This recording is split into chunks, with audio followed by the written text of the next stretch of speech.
Hello my fellow YouTuber, welcome back to my gardening channel. This is Marcelina at cashewgreens.com. Here I am inside the greenhouse with a temperature of 85 degrees Fahrenheit. It is too hot inside the greenhouse. So today's video is about how to grow a moringa tree.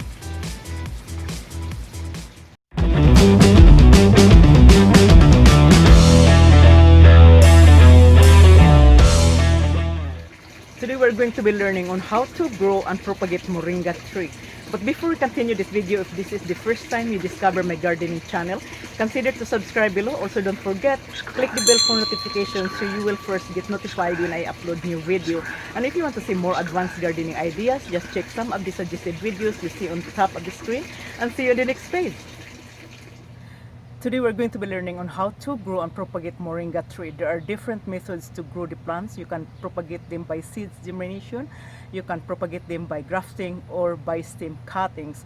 But today I'm going to show you on how to propagate the plants by seeds germination and what kind of propagator to use so we can speed up the process. So let's get started and see me on the other side.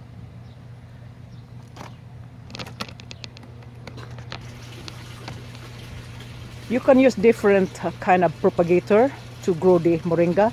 You can use the tray. This is the mini greenhouse that I use it in here in the greenhouse. And this is best to propagate the seeds because it is enclosed, or you can grow them in the pot. The problem of moringa is that when you transfer them, they're very sensitive, so you have to be careful transferring the seeds. I'm going to show you the plant that I grew in the pot. This is the moringa that I grew from seeds. I grew this plant last year. As you can see, it is not growing fast, and I'm also going to transfer this one into a little bit bigger container. Now, as I mentioned, when you transfer your plant, make sure that you transfer them properly because they are very sensitive during the transfer. But I will share it to you in this video on how to prevent the transplant shock. So today we're going to germinate the seeds. When you are planning to grow moringa from seeds, allow the seeds to soak in water 8 or 24 hours. This is because the shell is hard and you want to soften the shell, and it's also help the seeds to germinate easily. So we're going to plant these seeds. We're going to germinate the seeds using the cocoa fiber. So I have bags of cocoa fiber in here, and we're going to mix it with the perlites or vermiculites. So let's go to the other side.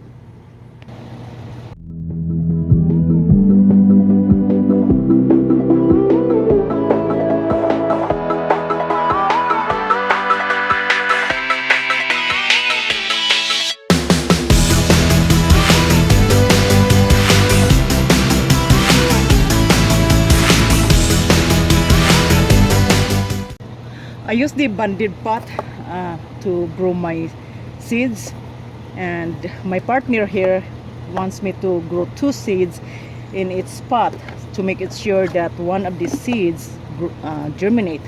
But I'm not doing that. I'm just putting one seed, and if it doesn't germinate, then I will just have another seed. The purpose of that, because if I grow 2 seeds and both of them germinated, I don't want to take the plant in this spot and transfer or separate them, but because as I mentioned, the moringa is sensitive during the transplant. So what I need here, we're going to put this soil here. So fill the container halfway and shake the container so it's half, and then with your finger draw a hole. So this is hard shell, that's why I want you guys to soak them in the water so it makes it soft and it helps the germination to take place. So you just put it in here and then cover it.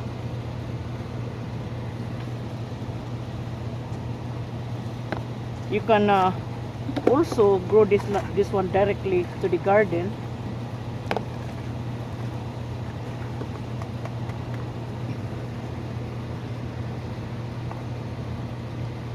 We grow a lot of moringa in the Philippines. I remember moringa tree, a big tree in front of our in front of the yard, and we consume a lot of moringa leaves. We eat them, and moringa is supposed to be good in vitamins, high rich in vitamins, especially the iron. So if you have problem, if you are in iron deficiency, you might consider eating moringa.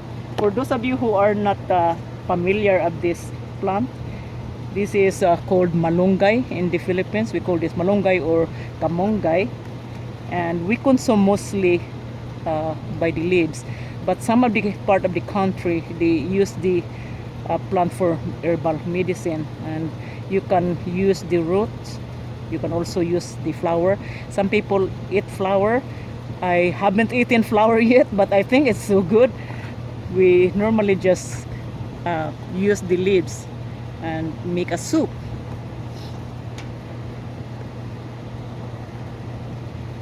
So I'm going to germinate 100 malunggay seeds today, but I'm not really showing it to you guys, all of this germination, because it would take a while for the video. But I would suggest that grow malunggay by seeds, because you are more high rate in germinating and growing this plant. If you grow them by cuttings, so make sure that you take the cuttings that it is in vegetative stage, so it is easy to rot that way. And use the fagpanics, because fagpanics is good for that type of propagation. It allows the cuttings not to dry out, because the water is constantly feeding to the cuttings by fog. So you are more likely to be successful in that kind of propagation. And if you grow them by trunk, or I have friend ask me about growing the trunk of the moringa. It is hard to grow that way, and you might have difficulty growing the plant. So it is best to grow them by seeds. Okay, so we have our moringa seeds in the pot. So the last thing is to water the seeds and cover them, and don't forget to label your seeds if you germinate seeds, so you know exactly what you grow.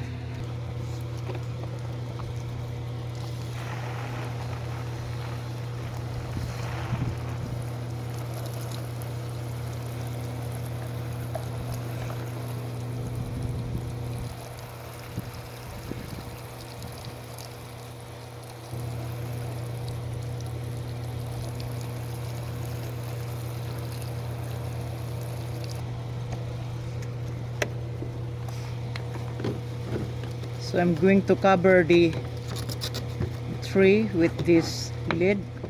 So I mentioned earlier on my previous video that always close the lid when you propagate. This is to ensure good moisture in here.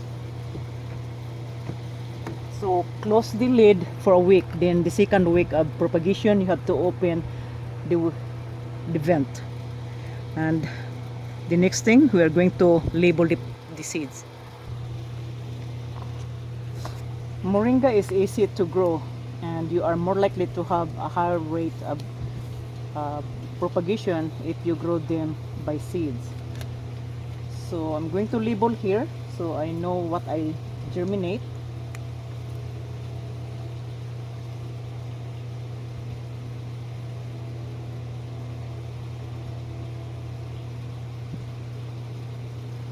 And I'm going to put this one in the greenhouse.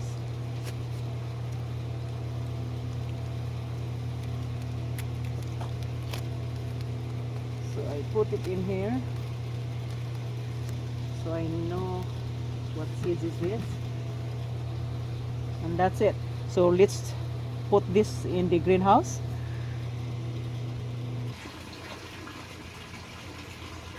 Okay, so the tray is here next to my chamomile. So this is my chamomile, and my ginger. We can also use the fagpanics to propagate our seeds, but we are not doing that because I'm going to transfer all of this cutting. It's already rotted in here. As you can see, it's already rotted, so I'm going to transfer all these cuttings here and clean the system and add another new cuttings. So I have this moringa here. As you can see, the difference between the two, this one is a little bit smaller and this one is getting bigger. Now we're going to transfer this moringa, and I'm going to show it to you. As I mentioned, it is delicate for the moringa to transfer. They are sensitive, but I'm going to show you what product that we're going to use in here when you transfer this moringa. Now it needs a bigger pot because this already, as you can see, it's already growing taller, and so we are going to transfer in a gallon container. We want this plant to grow a little bit bigger. Now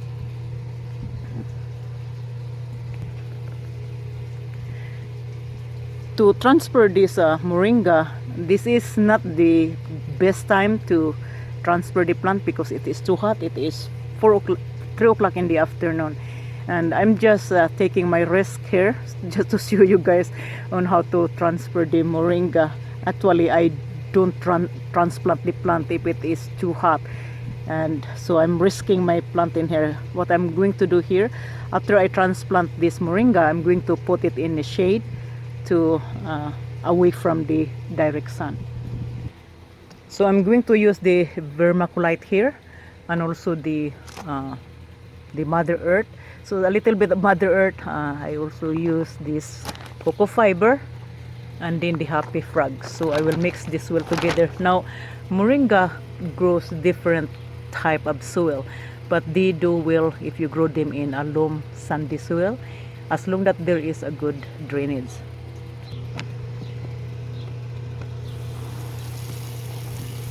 So I'm going to transfer the moringa plant into a 1 gallon container.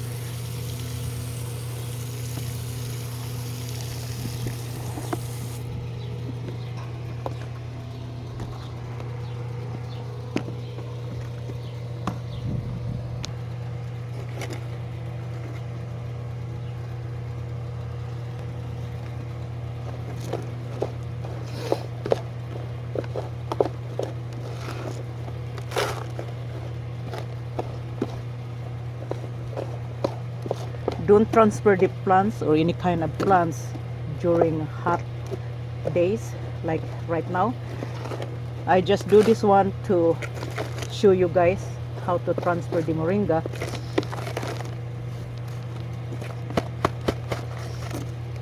So fill your container halfway. There are 2 products that I'm going to share with you here in this video, guys. And again, I use this product all the time. This is Mycoplus. In every transfer, if you do the transplanting, make sure that you apply the Mycoplus. And I use this all the time when I transplant my seedlings. This is helping the root against pathogen, and also it contains a little bit of nutrients in here to support the root of the plant, and it also prevent the transplant shock. And then the second product that I use here is the this one. This is a soluble powder, and as you can see, there is a 14 of nitrogens. So I need this moringa to produce a lot of leaves since they're still small. So you need leaves. There is nothing for potassium and phosphorus, so I don't need that at this time. I need the nitrogen. So let's get started. Slowly remove the plant in the pot. As you can see, it's a little bit root bound in here, so you just break below, and then with the Mycoplus you can apply Mycoplus, mix it with water, and then water the plants, or you can apply it directly to the root system. So you cover the root,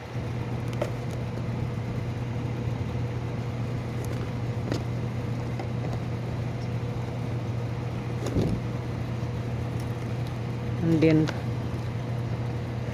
plant them. So again, don't do this at this hour. I'm risking my plants right now, and hopefully it's okay. I'm going to put this in the shade. So transplant the seedlings in the morning or in the late evening. Okay, so push it down a little bit. Put this in here.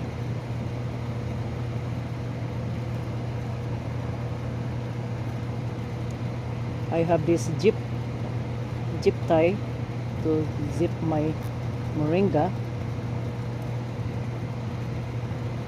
So moringa grow in any kind of soil, but they do well if you grow them in a sandy loam soil.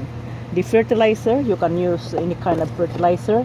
I use organic in all of my vegetables because I consume them, so I don't apply fertilizer that is synthetic. Okay, so now it's already there.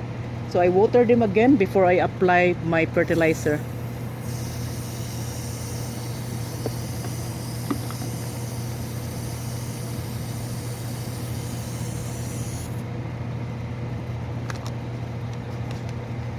Always read the label of the fertilizer,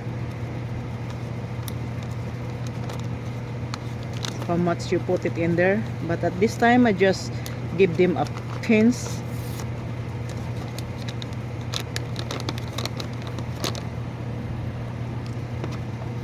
We can also use this product. This is for starter, for this biotone. But our plant, our moringa, is already 1 year old, so you don't need to put this one. This is only when you have a small plant, small seedlings. Okay, so we apply the fertilizer here. Again, always read the label, but I use one tablespoon of fertilizer.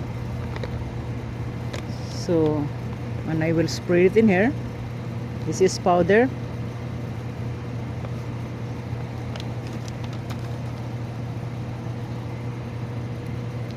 And I always work the fertilizer in the soil.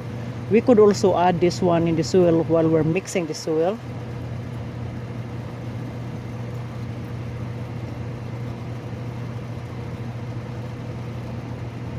So when you add fertilizer to the plants, you water the plant first, because if you don't, it might burn the root system if they are dry. And it's also easy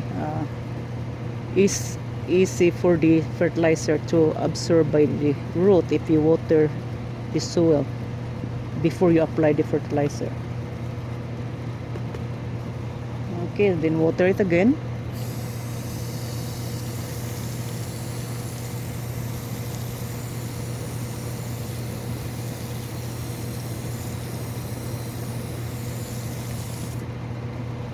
Alright, so this plant will do well, so we're going to put this in the shade. Okay, so we put in the shade. So I put next to the tray of the pepper plants. Growing moringa by seeds is easy breezy. I would recommend you guys to grow moringa by seeds as opposed to growing them by stem cuttings or by the trunk, because growing them by seeds, you are more likely to be successful growing the plant. Now if you grow by cuttings, I would suggest to take cuttings from a sapwood like this one here. This is a sapwood, it is malleable. Then you cut this portion here and grow the plant. Now I would consider to use the Propagation system, because Propagation system is perfect environment for rooting those sapwood cuttings. And a lot of people ask me, Marcelina, when are you going to show us on how to build the system? I will promise to you guys that I will build the system this week, and if I cannot do it this week, I will do it next week, and I will share that to you so you can apply the methods and group plants using the Propagation system. Now let's get back to the moringa. So moringa is a tropical plant. It is native to India and some part of Asia. We grow a lot of moringa in the Philippines. This is our staple vegetables. We use them to cook soup like chicken soup or fish soup. Now, some part of Asia, they consume the leaves and also the flowers and then the pods. I haven't eaten the pods yet or flower yet, but if this plant will produce flower, I definitely try the flower. Maybe it's good. Now, the soil, the prepares the soil, sandy loam soil. Anyway, they will grow different type of soil, but if you have a sandy loam soil, they do well. Now, the pH of the soil is slightly alkaline, so grow the plant with a pH of 6.3 to 7.0. So it has to be neutral. If the plant is not doing well, so check the pH of the soil. Now, this is a tropical plant and it is a drought tolerant, so even if you don't water them more often, they are okay. But if you see them that they're wilting, of course you have to water them. So I barely water my moringa when I was in the Philippines. So the moringa down there was only depending by rainfalls. Now again, the pH is neutral, 6.3 to 7.0. USDA zone 9 to 10. Now if you grow them here in the United States, we are in the subtropical region. So if you grow them, you need to take this in the winter. Take them inside the house or take them in the greenhouse if you have a greenhouse, because this one won't survive. If you are in zone 9 to 10, then you're okay, but if you're below on that zone, you better take this out because this one will die. So again, zone 9 to 10. This plant will grow higher. The controller, they will reach 30 to 40 feet high, and when we had this plant in the Philippines, the trunk was so big, so but was 10 years old plant. So again, this is good. So if you are not familiar of this, you might try to grow this plant. It is loaded of different type of vitamins. We have vitamin C, iron, especially iron. And if you are lack of iron, you might need to consume these vegetables. And I hope I mentioned everything in here. And if I miss something, add to it if you have grown this moringa. So this is the video for today. I hope the video is helping you guys, and if you enjoy the video, hit like, and also don't forget to share and subscribe. So thank you for watching and see you next week.